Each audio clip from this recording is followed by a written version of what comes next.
Sixième jour du mois consacré au précieux sang de Jésus. Le sang très précieux de Jésus-Christ produit dans l'âme l'ordre parfait et la véritable tranquillité. Le péché avait troublé l'ordre que Dieu avait établi parmi ses créatures, voulant que la volonté de l'homme fût soumise en tout à ses très saintes volontés. L'homme s'étant révolté contre la majesté du Seigneur, les passions se réveillent, le démon tyrannisait les âmes, et ainsi s'était perdue l'heureuse paix, l'heureuse tranquillité du cœur. Jésus-Christ parut dans le monde, et avec l'effusion de son sang, il fit renaître parmi nous la paix. Il nous remit en paix avec Dieu, en paix avec nous-mêmes.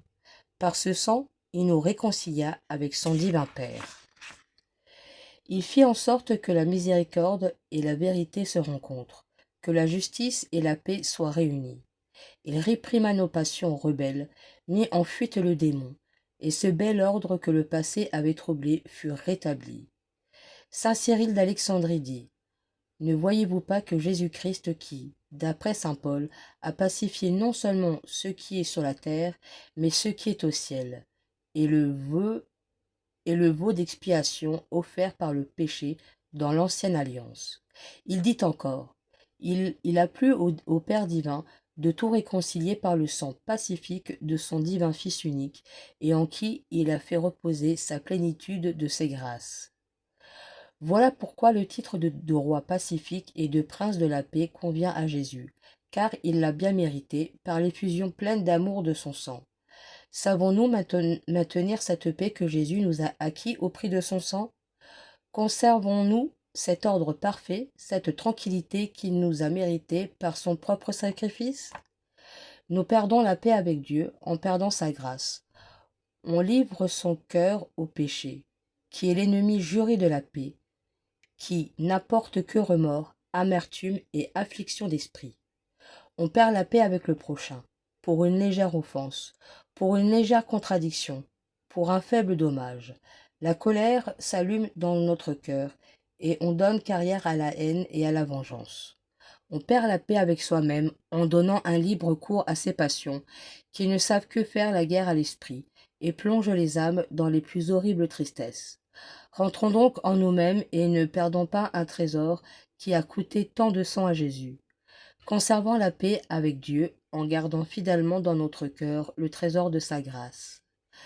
Conservons la paix avec le prochain en pardonnant promptement les offenses et en aimant celui qui nous outrage et nous persécute selon les enseignements de Jésus.